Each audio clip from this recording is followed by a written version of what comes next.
November 5th, 2016, the first fireworks night since the United Kingdom voted to leave the European Union by way of referendum.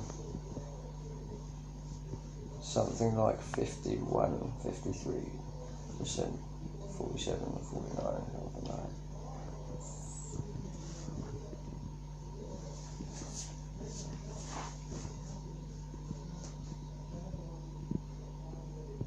The United Kingdom entered the European Exchange Mechanism in 1992. In 1992, John Major managed to negotiate a clause in the Maastricht Treaty which allowed the UK to remain out of, or opt out of, the single currency.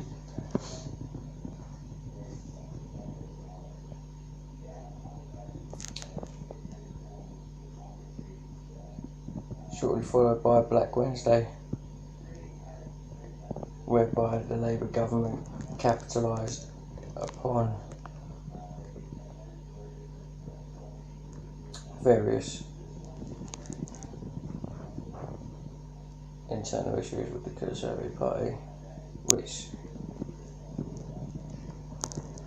is symptomatic of the rise in the Brexit campaign. So, there we go, November 5th, happy birthday.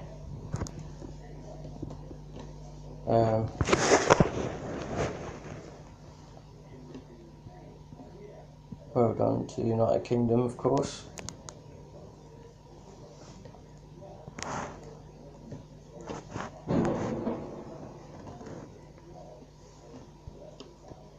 And good luck to Donald Trump in America, coming out over the next couple of days, where he'll be elected President of the United States, hopefully.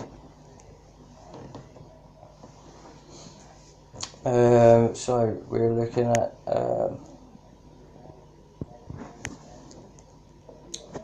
why not look at the road to Brexit on this November 5th. So the road to Brexit, 1992. Okay, like a bunch of people that were in the Conservative Party wanted to not do the whole EU integration type, thing. And basically, I think they all knew that that's what was on the cards. And so a bunch of them, this is where I suppose UK Independence Party comes into play. A bunch of the guys that had issues with the European Union. So obviously the European Union made a lot of policies that weren't very good. So all these people got together about different policies and kind of got together with some of these other guys that weren't happy with what was going on in the whole financial industry. And this party began, this really good party, I guess, at the time, the centrist party. And so when the single currency came in, well,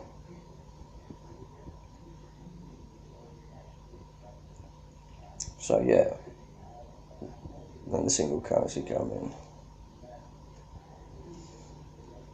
1999,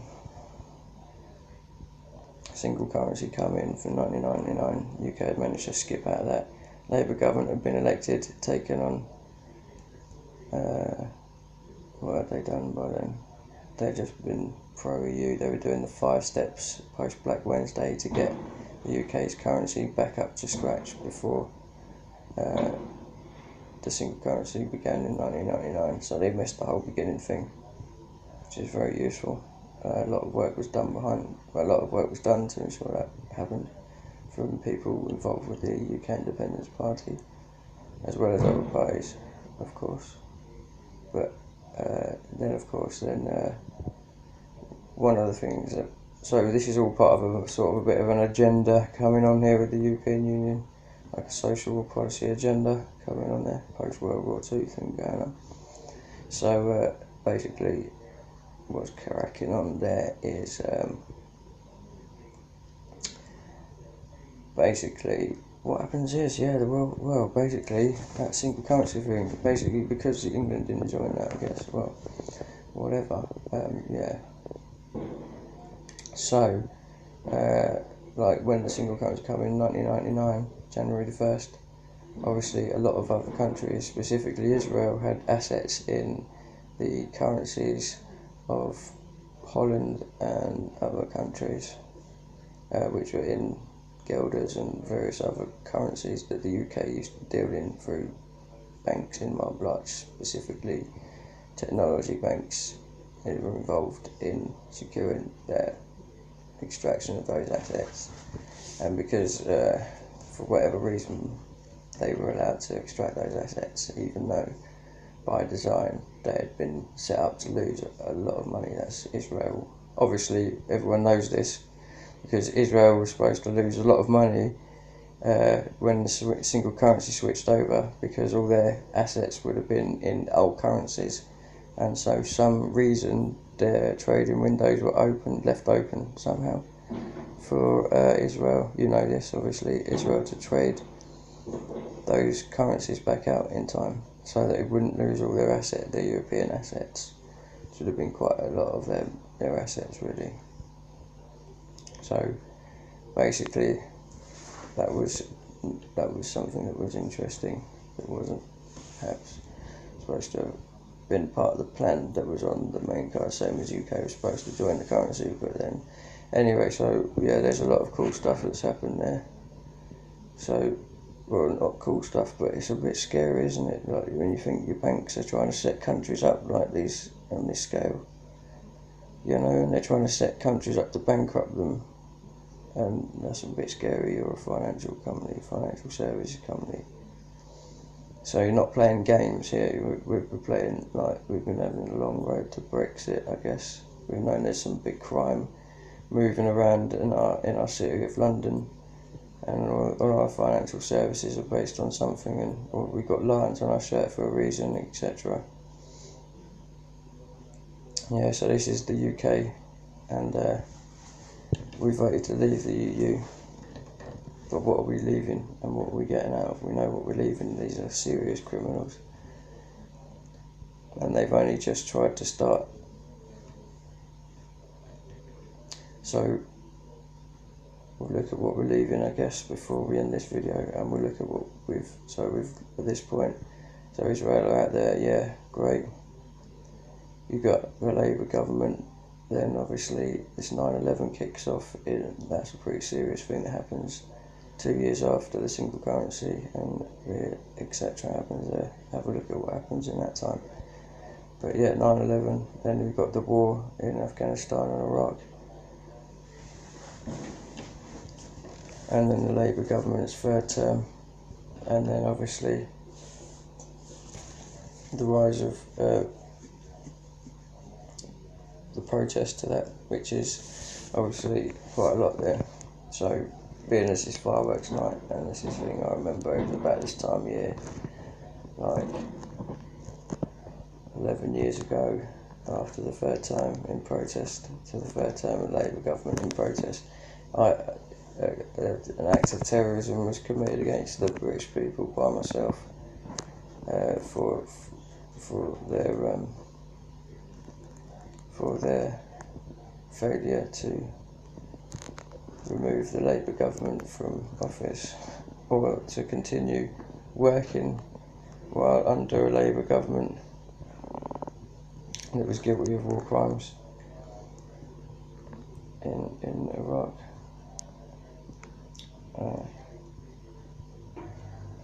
And Afghanistan.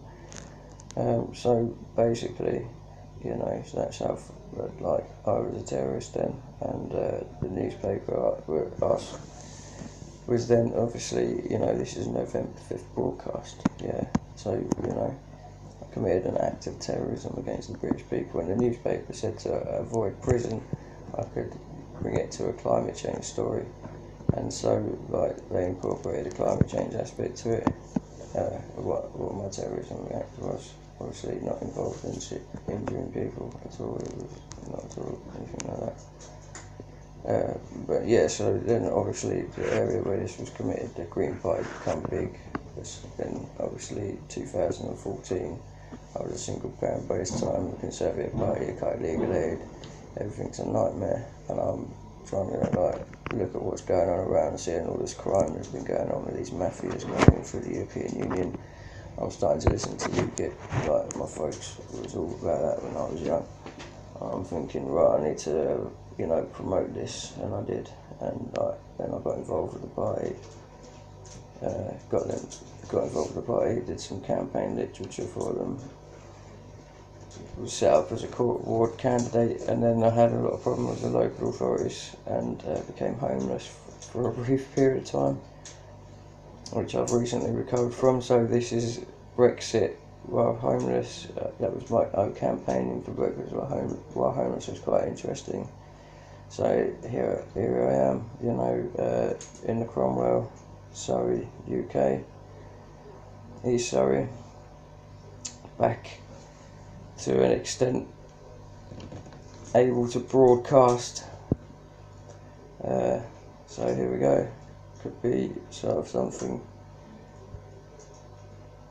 So for yourselves, if you're watching, and especially if you're in the Surrey area, but even if you're in the UK or America, anywhere in the world, this is the United Kingdom.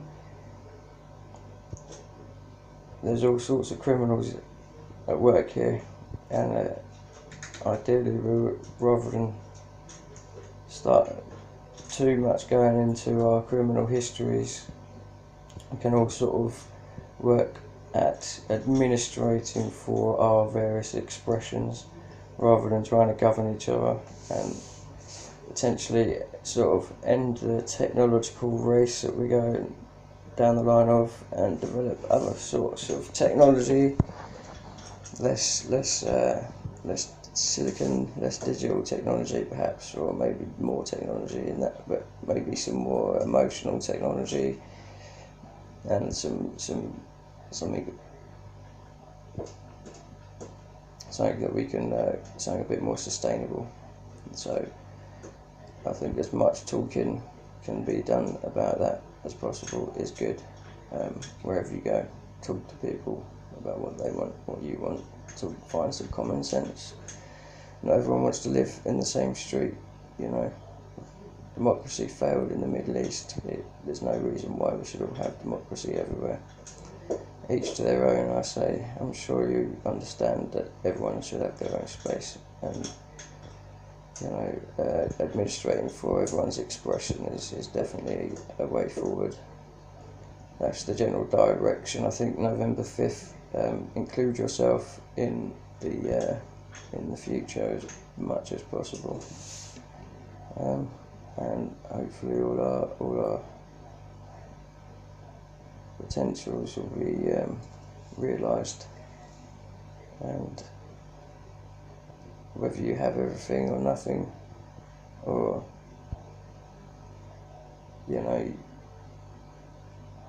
you'll be better, you'll feel stronger, you'll feel more enriched by your environment if you're in a strong environment. So be there for each other, and enjoy fireworks night. Enjoy November the 5th, because it's the first one since we voted as a country to leave the European Union. Congratulations to yourselves. There's a lot of people very happy.